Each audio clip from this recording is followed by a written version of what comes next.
Hello, hello. I hope y'all are doing well today. Thanks for joining us. As always, I will let folks sign on.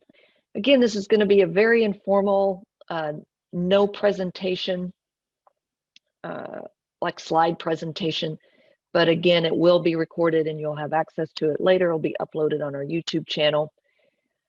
I will also, I'll mention this again, particularly because some people just don't sign on right at the hour, is there was a great interview with Dr. Beh, with Vestibular Today, vestibular therapist Danny Tate and Abby Ross. So we're going to provide you to the link to that because I didn't want today's discussion just to be a repeat of that. So we, ask some kind of different angles of questions, but there's so much good content in that we'll definitely be sharing the link to that webinar.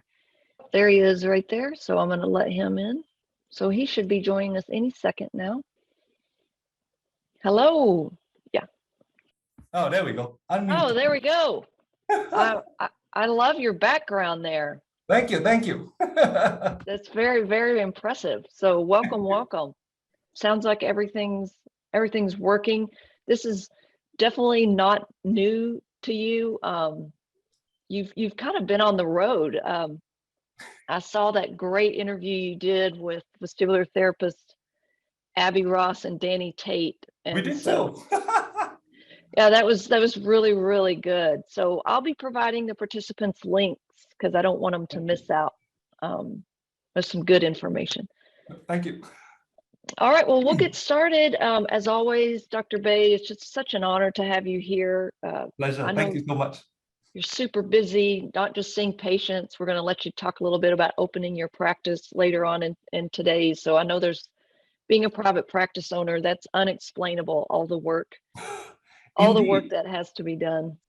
And I will keep the intro a little short because some of the questions I want to ask you in the beginning part of this, which is learning a little bit more about you and letting you kind of expand in your own words. But for those of you who may not know Dr. Beh, seeing so many familiar names, I know you do because you follow his work just like I do.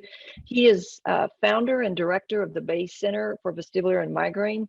He's a neurologist, a diplomat of the American Board of Neurology and Psychiatry.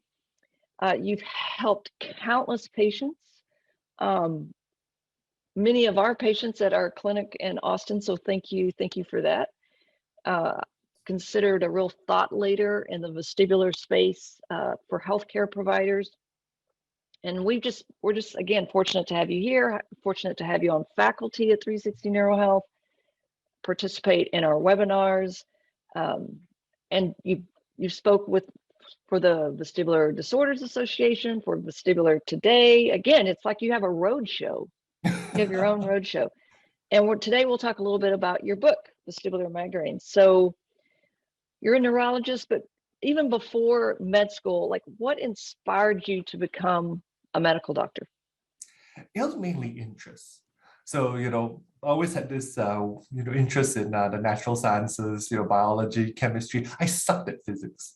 Like physics. Math and physics were not my thing. Never liked them. So, but I found chemistry, biology to be more interesting. So, I was like, oh, out of interest, medicine I thought would be a good area to go into. So, no dramatic stories about, why I went into medicine, but, just mainly interest. So I went into med school. It took me the longest time to figure out what specialty I wanted to go into. But eventually, I found, neurology was quite an interesting area. Very, unusual, disease conditions, very interesting way of reasoning things out. And then, from neurology, then narrowed down, the eye movement stuff, the vestibular system was, super fascinating. And, you had just such a unique opportunity to train with world, thought leaders in this space. Dr. Z, I met you here when you were a guest lecturer at UT.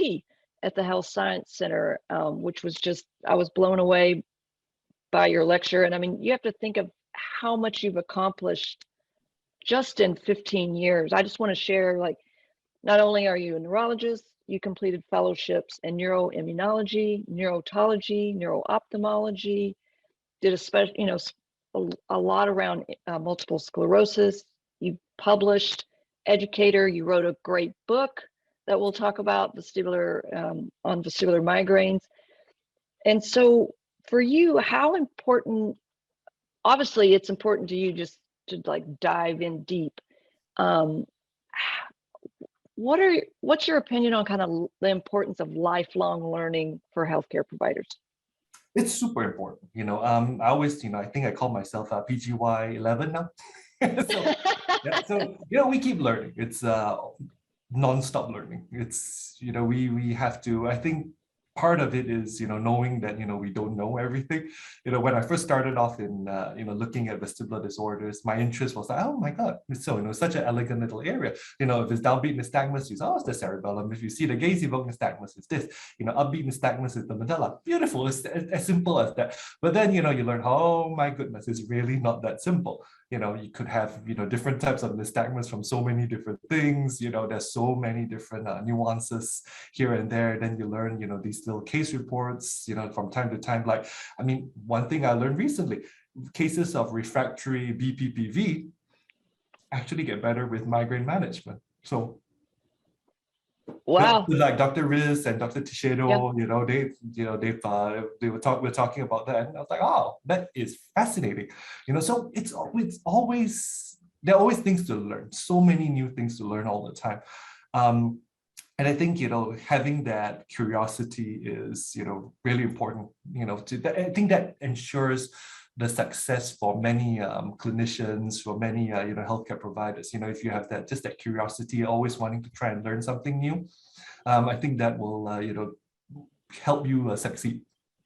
Yeah, and I think for me, I had to become really comfortable. I think I saw education as a journey, Yep. A and B and C.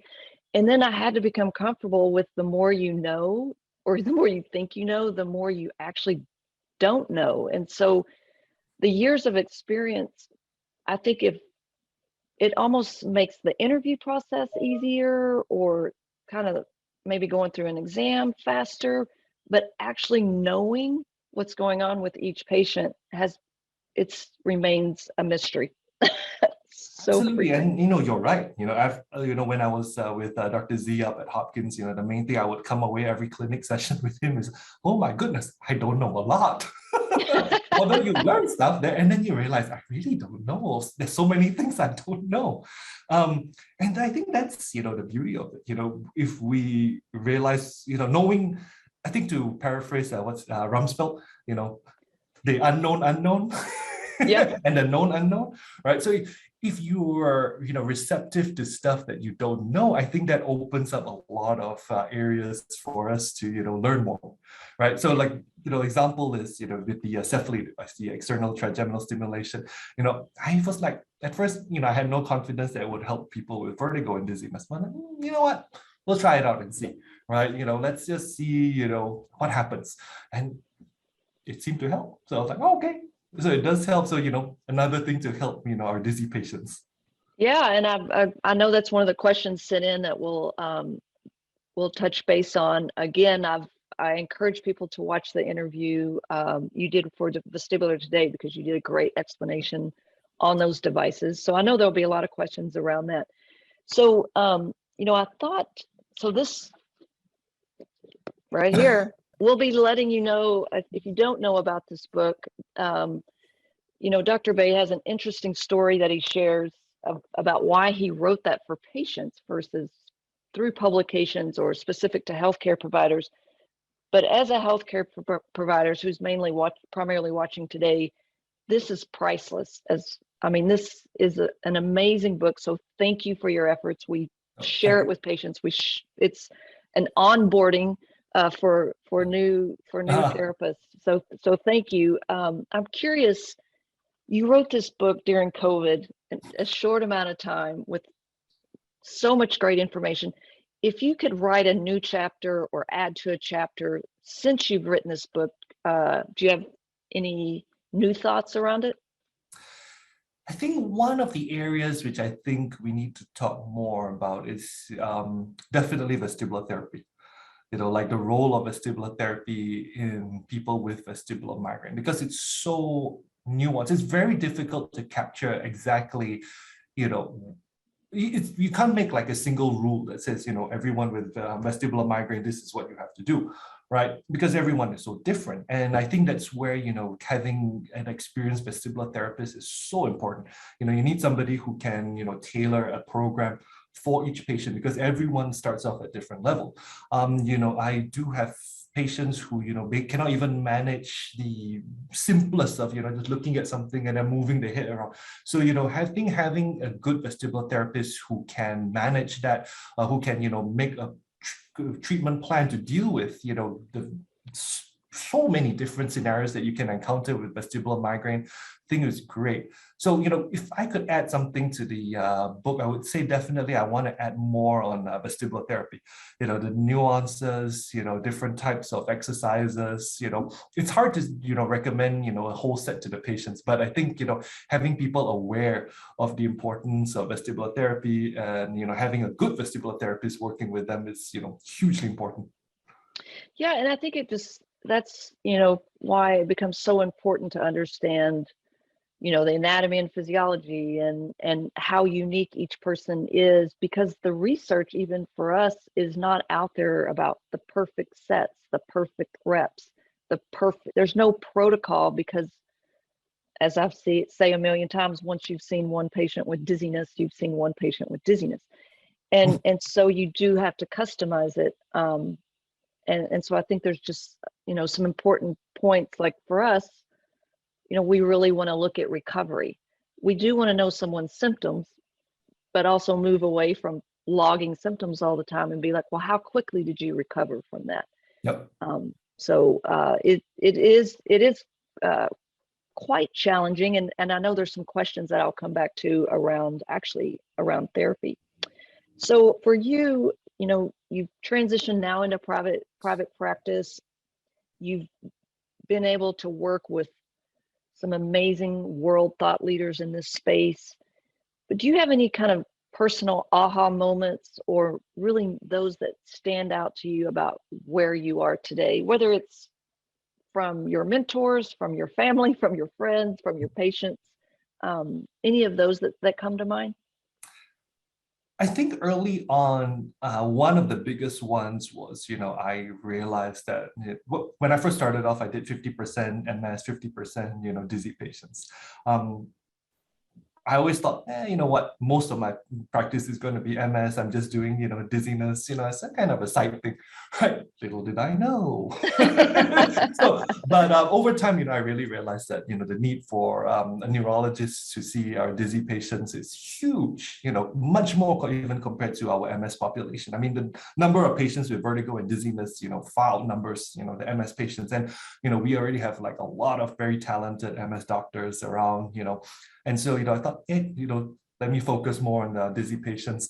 And, the aha moment came when I was like, a lot of the patients have vestibular migraine. I'm making this diagnosis a lot. And, so decided to focus more on that, really refine, how to treat these patients, learning more about the symptoms. And every time, all the experiences with our, vestibular migraine patients were almost like aha moments. There's so many things, that I learned from them. And another aha moment came at COVID, right? Because, I wrote the little review. Dr. Deb Friedman, she's excellent. Mm-hmm. She's with the Journal on Neuro Ophthalmology. They commissioned this review on vestibular migraine. And, after writing it, I was like, I realized, there's quite a lot of information out there. And, it's so difficult to cover all of the information with our patients, right? How can you cover everything in one little clinic visit and, have insurance pay for it, right? It's impossible. So, I decided, to help with patient education, and caregiver education, decided, try to put everything into writing. At first I thought, it's not going to take too long, but another aha moment came out. I was like, oh my goodness, there's a lot to put. So, it took longer than I expected. but eventually like added more and more to it, and it's like, okay, I think it's good for our patients to, something for them to start off with, and a good place for them to start and learn, about their condition. Well, and I think the book, it empowers patients to go to their healthcare providers with more information. And so it's really that kind of boots on the ground approach of how long is it going to take to have more U's? Well, there's only one U, we know that. And so it's going to take a long time to grow the medical communities to support the need. So by educating patients, then they can go and share the information. Yep. It helps a lot of people kind of take out that message. So it's such a great book. Yep. Okay, so there's so much more to learn about you. I'm curious before we move to the Q&A. And again, we had already received some questions, and I'll continue to monitor if there's additional questions. But before we move to the Q&A, do you have, well, you've kind of already given some, advice of stay curious, probably kind of be more afraid of not what you know, but you don't know what you don't know. Exactly. And do you have any new advice, whether it's a medical, a physician, or a therapist that's newer in this space, and or for the more seasoned provider from what you've learned in working with this patient population? I think the main thing to remember when it comes to actually a lot of conditions with vertigo and dizziness is that, recovery is actually, or improvement actually, is very, very, very possible. We go into it, a lot of the patients, and I see it, unfortunately, just put on meclizine and, bye. And they go on to suffer for a long time, and and they think that there's no hope, there's no treatment that's available. But most of the conditions are very, very treatable. If you talk about vestibular migraine, super treatable, and you all are very familiar, BPPV, incredibly treatable. Triple PD, also pretty treatable, right? NDDS, trickier, but also, treatable to quite a large extent. And so a lot of the disorders actually, can be treated. I think the main thing to realize is, not to give up too early. It's not just meclizine and goodbye, or, just vestibular therapy. Every dizzy patient gets shipped off for vestibular therapy, but, even so, and the therapist is, everything is thrown on the therapist to, figure out what's going on and how to help them. And actually, honestly, you guys do most of the work. A lot of the patients I've seen, the diagnosis actually has come from the vestibular therapist. And then they're like, yeah, you probably have, MDDS, or you probably have vestibular migraine, you probably have triple PD, go see so and so. Right. So, most of the conditions are very treatable. So, keeping that in mind, I think it's very, helpful, and it's rewarding because, hey, who doesn't like to see, when your patients get better? Right. Yeah, exactly. So, we'll go actually, and this actually has to do with what you said with one of the questions. This has to do with BPPV. So, it's fairly recognized that there's a higher recurrence of BPPV with vestibular migraine. Do you find with your patients that vestibular migraine often results in more complicated BPPV? And if so, is there a certain kind of pattern in that, or is it all over the place? So generally with migraine, people tend to have a higher recurrence of BPPV. Why that is not very clear just yet. It could, one of the hypotheses is that, I think in animal models, it showed that, trigeminal inflammation can cause, inner ear damage, right? So that's one possibility there, that, with uncontrolled migraine or repeated migraine attacks, you're actually causing, microscopic damage to the inner ear, and that's increasing the recurrence of BPPV. That's one hypothesis there. With vestibular migraine, that could also be present, right? But I think what makes vestibular migraine a little more complex is that, it can also manifest with positional vertigo. So, when you have vestibular migraine that's presenting with positional vertigo and the patient patient also have BPPV, I think then that makes it a little more complicated. But then that goes back to, your physical exam and everything. And so, when you do your positional testing, if you see, central nystagmus, okay, you can say it's a, vestibular migraine. If it's, the typical, BPPV type of nystagmus, then you can safely say BPPV and treat it. All right. And, when you just mentioned the trigeminal nerve, now there was, and I do not know how long the period was, but it was for quite a while thought that migraines were vascular in nature. Mhm. And then it was, now there's more discussions on the trigeminal nerve. So because of that, do you see, there's been some proposed movement not to use basilar migraines anymore. Do you have any thoughts around that? Are you a supporter of that? Do you still think there's basilar migraines, or is it probably pretty trigeminal in nature? I think it's the trigeminal one. So the term basilar migraines, I think they've also come away from that. Now it's called, migraine with brainstem aura. Initially they thought that it was, because of the basilar artery was contracting that was causing the issues. But now we know it's not the case. It's more trigeminal. So I think basilar migraine, the term is, we don't really use that anymore. It's more migraine with brainstem aura now. And then again, in your interview with Vestibular Today, you talked quite a bit about, the devices that you use. I think for our listeners, if you could just briefly talk about the use on the trigeminal versus the vagus nerve, and does that help all migraine? Not all patients, but is it beneficial in both traditional kind of headache migraine and vestibular? Can it stop a migraine? What are your thoughts on that? So the devices, the two of them, right? There's the gamma core, which is the vagus nerve stimulator, and then there's the cephaly, which is the external trigeminal nerve stimulator. So both were originally approved for treatment of just migraine headache. Okay. Right. And so, again, that is one of those weird curiosity things. So, they gave us the demo devices. I had them in clinic. So a few patients with vestibular migraine attacks, they happen while they're in the waiting room or happen early in the morning, and then they happen to come to clinic, and they're like, hey, want to zap? Like, okay. And so, you zap them. So for, try whichever one was available. So try, the gamma core one, which goes on the neck, and then the trigeminal nerve one in different patients, of course, right? And so the interesting thing was, I found that it did help with the vertigo too. Now, how it helped with the vertigo, that one we are not so clear, right? So for the vagus nerve stimulator, the vagus nerve definitely in the brainstem, there's so many different connections it has with the trigeminal system, with the vestibular system. So, could that help with vestibular migraine by acting on the, vestibular system or the trigeminal system or both? Hard to say. Most likely both, if I had to bet on it. The trigeminal nerve stimulator, that one's a little more interesting. It's a TENS unit, stimulates the V1 branch of the trigeminal nerve. Now, how that acts on the vestibular system is a little less clear.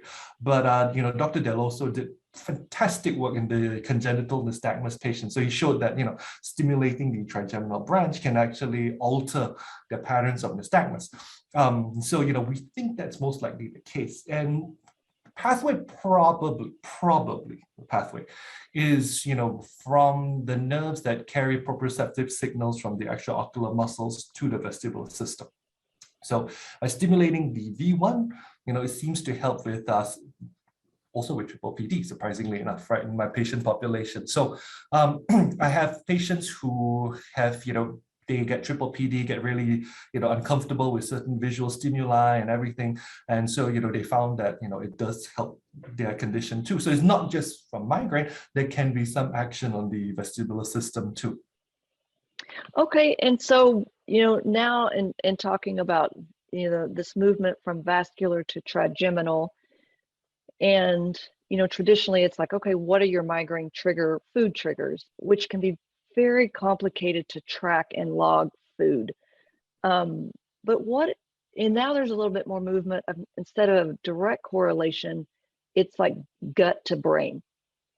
And so talking about nutrition is important. And certainly you're a supporter. I'm a follower of the Dizzy Cook, Alicia Wolf, who's just been amazing. We share your book and her book equally, but does seem to be this kind of gut to brain connection associated with migraines. What are your thoughts around that? It's very complex, to put it simply, right? So, if you talk about the gut-brain connection, of course, there is the whole IBS connection with migraine. So people who have IBS tend to also have migraine. And the interesting thing is IBS and migraine are both conditions related to low serotonin levels and also low vitamin D levels, which is, fascinating. Why, some people with migraine have IBS, whereas others don't, that is not so clear. But we definitely see a higher incidence of IBS in people who have migraine.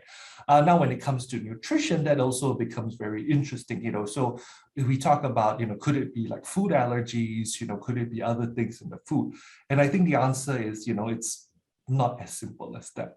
The allergy point of view certainly gets some traction. There are a lot of people, I think there were a couple of studies that showed that people who produce certain antibodies against certain foods also tend to have, migraine attacks related to those foods. And so, anything that causes, inflammation can trigger your migraine. So, seasonal allergies is one of them, right? So when you have more allergies with, pollen flying around, then you can really have more migraine attacks. In the same way, if you have some food allergy and you eat that food, definitely you can have more migraine. So that leads us to the whole gluten, dairy thing. I have a lot of questions about, should I avoid gluten? Should I avoid dairy?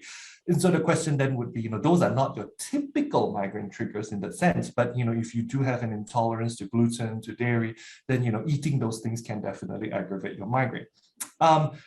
The MSG content of the food, like, MSG, you have the tyramine content of food. So those also can trigger migraines independently.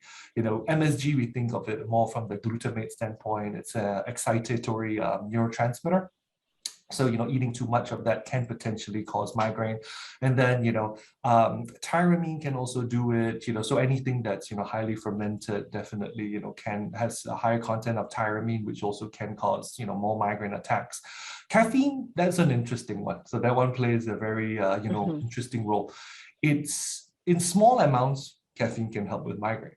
Right, but in larger amounts, we think what happens is, your body reacts to it by, producing more, adenosine and adenosine receptors, and that probably is the source of, migraine aggravation there. And of course, too much caffeine can cause, migraine, medication overuse headaches. Right. Well, it is very, very complex. Because we do a lot of patient education on both sides, on the physician side, on the therapy side, on the clinician side. And I was curious, and this was part of a question too, is do you have any advice for therapists of like, when you're just sitting around like, oh, I've seen these patients, I wish that blank in vestibular therapy, that we could help who we're referring a patient to. Do you have any advice for on the therapy side? I mean, so far working with all the good vestibular therapists, all of you are great. So, I don't have nothing really to add from there. It's I think with like more unexperienced therapists. So like, physical therapists who don't have much experience with vestibular therapy, what I notice with a lot of patients is, they just give them the standard, quote unquote, stuff to do. All right, here's a piece of paper, go read up on what to do, look at your finger, flick your head back and forth, follow your finger up and down a few times, and then the patient says, oh, I did get better with vestibular therapy. And so, for those, who don't have much experience with vestibular therapy, then, the whole key on customizing things, making sure, you personalize, each patient's treatment plan. I think that is the most important thing there.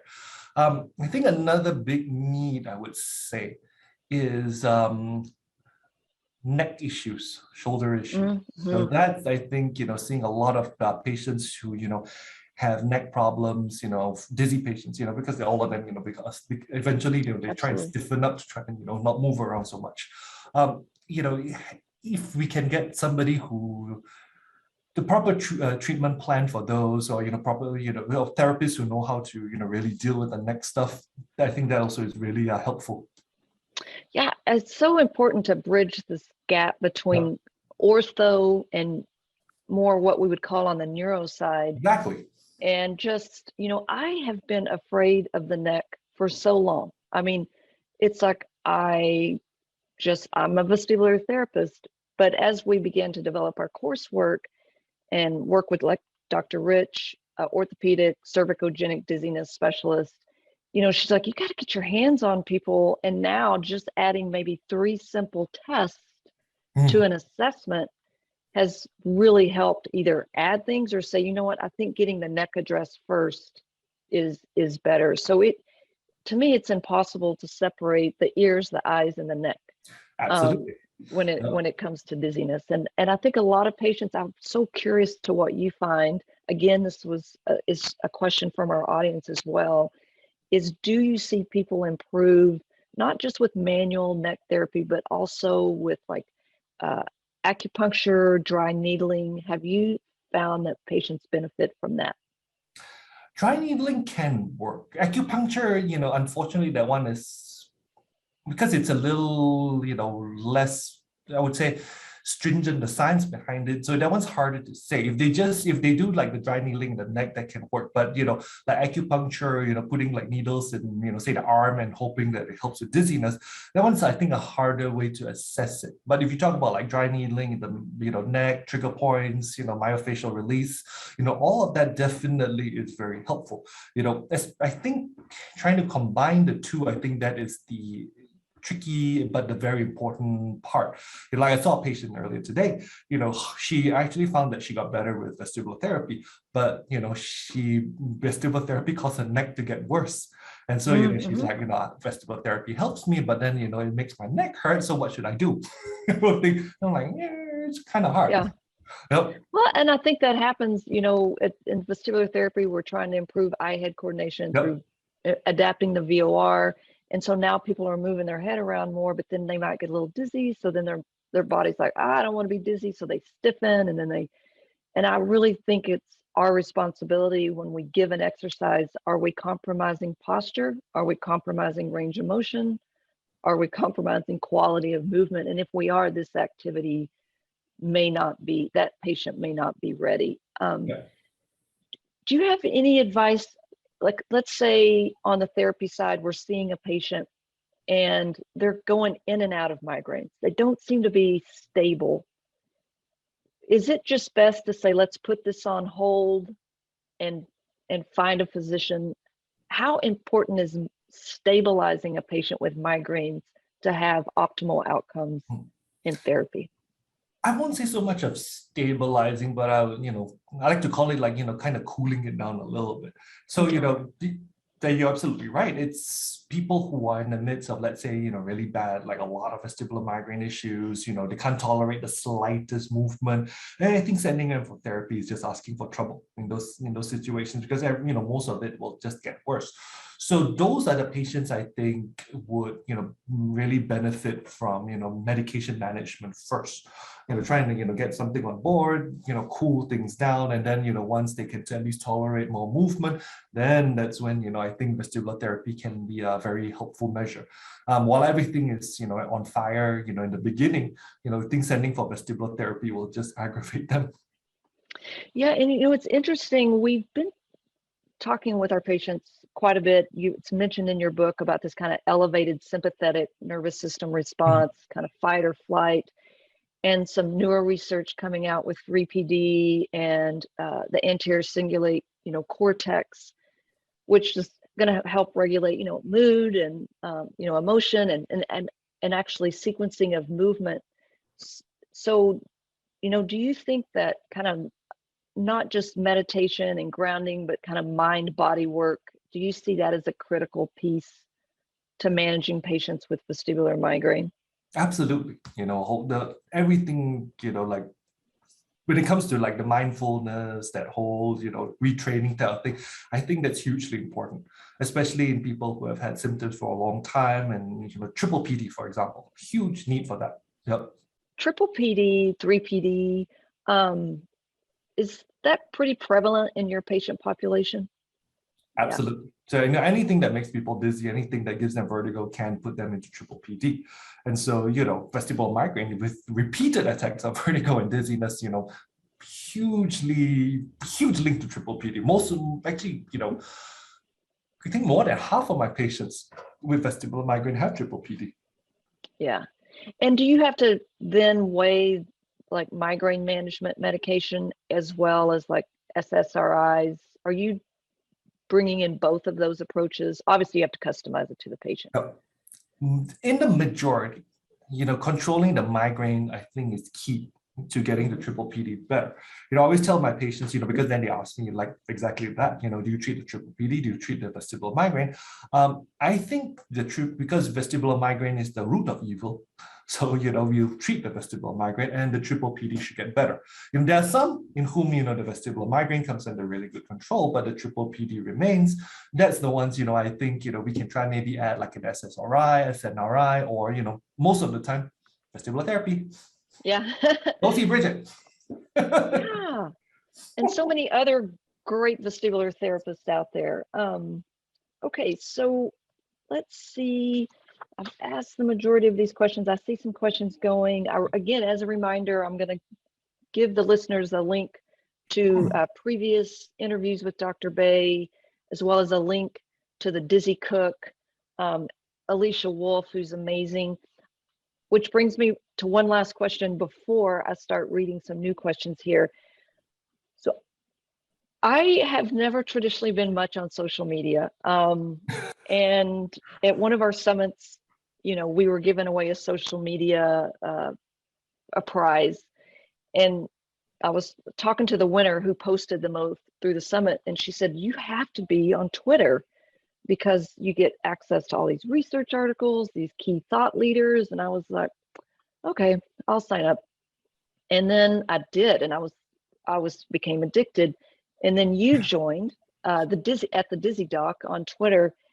And it's actually inspiring as a healthcare provider because I've seen you post questions to migraine sufferers, like what works best for you. So do you think social media has it helped you? Can it make us be better practitioners? I think yes. So, I learned a lot from Twitter. Right? You do pick up you see people posting about certain things or their latest research, and that, how many of us really go to PubMed, at least every day and then look at the latest articles that pop up on Vertigo, right? Whereas if you're on Twitter, it's quick, the centers that produce the research, they can quickly post like a little update and you're like, oh my goodness, look at that.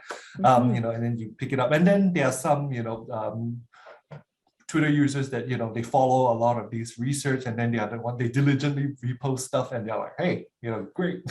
I know, it's you just become amazing. aware of stuff. Yep, you learn it. And, lately a lot of people are posting the long COVID stuff, right? So, you're learning how it relates to dizziness, what does it cause?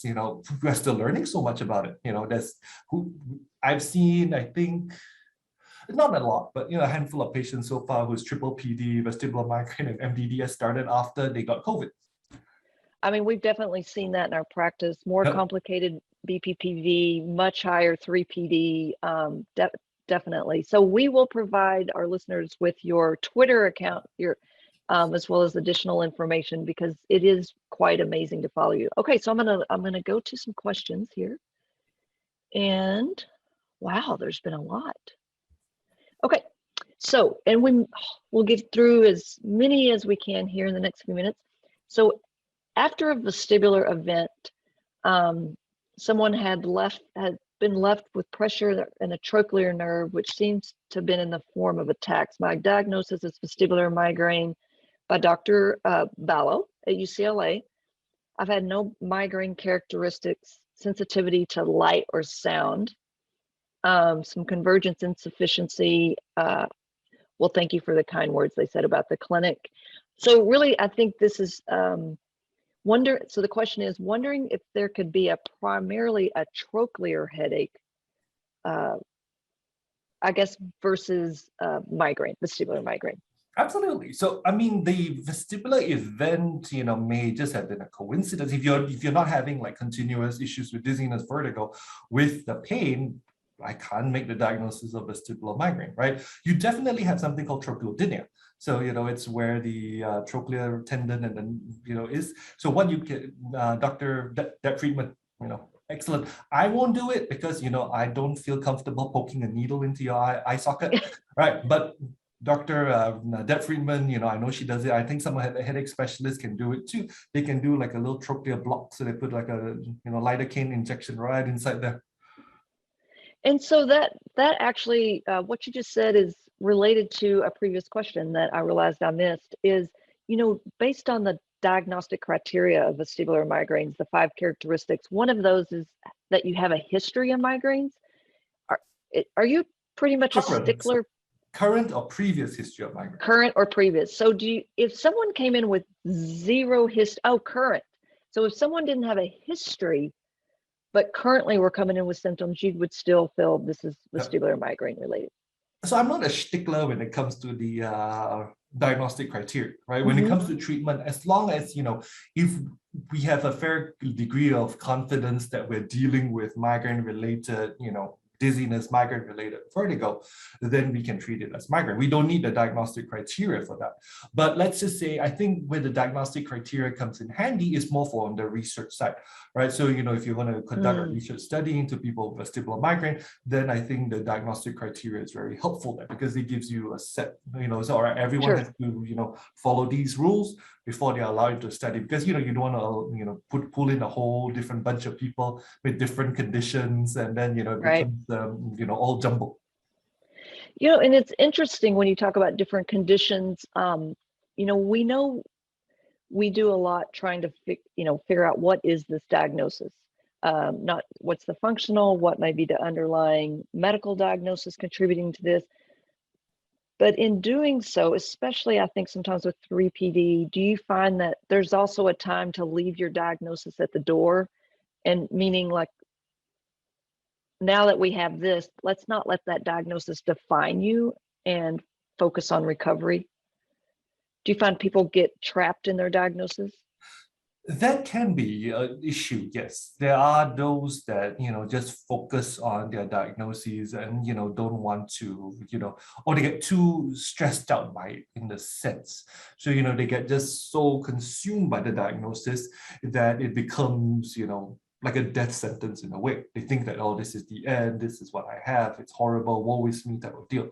The ones that I find very, encouraging would be like, Alicia Wolf, right? She's like, okay, I got vestibular migraine, but I'm going to work around it, and, in a way it kind of has defined her, but in a very positive way. Sure. Right. So she has the condition, but she doesn't let it control her, but she turns it around and she uses it to, help many people who have vestibular migraine. Right. So, I think that's 2 ways of dealing with, condition, the chronic condition, right?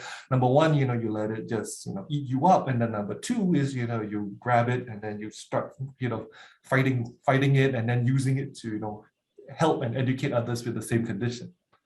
Well, and what I find with patients, especially like when they've seen someone like you, is it's our nature. We want to know as humans, like what is causing this. And so I think for the most part, when people get that diagnosis, they go see you and it's a medical provider, it's a physician saying, this is what it is. I think that actually gives them a space for a greater recovery because they just want to be understood. Absolutely. Yep. Not knowing, illness, uncertainty, not knowing what you're dealing with, it's horrible. It's, most of the patients I see too, once they have like the diagnosis there, once they know what they're dealing with and there's a name to it, it's just not this amorphous collection of symptoms that everyone is like, who knows what it is? Vertigo, dizziness. All right. And so knowing what they're dealing with, I think it's extremely helpful. Yep. And okay, so another question here. So Kelly asked, hello, Kelly, can we see what these devices look like? And is it something we can use in PT? I can certainly send you articles. No, it's not something we can use in PT. It is physician, it requires a physician referral. Not the Cephaly. The Cephaly, you don't need a prescription for it anymore. Oh, you don't need it for that one. No, people can just order it online now. The FDA removed any requirements for prescriptions. So it's just for the last year. Yeah, the Gamma Core you still need it. Yeah, Gamma Core you still need that, not the Cephaly. What do you think of upper cervical chiropractic work? there was a presentation on Vita with the Blair chiropractor by Danny Tate. It was interesting. So do you have any thoughts on upper cervical chiropractic work? I don't know enough to really say about it, unfortunately. Yeah, and I think we're going to find that, different people, if someone walks in the clinic and says, I love my chiropractor, they control my neck pain, I've been seeing them, you're not going to take that away, because, and then this comes kind of with a statement more than a question from Kelly, is just controlling pain in this patient population. And they do have a tendency to have higher sensitivity or kind of threshold to pain. Is yes, it's important to always not just think vestibular, right? Like, how are we going to get this pain under control? Absolutely. And do you know of any link between Hashimoto's disease and recurring BPPV? I'm not aware of that, but that's interesting. Yeah, not aware of any particular link between the two. I know like the biggest risk factors, for recurrent BPPV, you got migraine, diabetes, high blood pressure, head trauma, things like that. But Hashimoto's, that's interesting.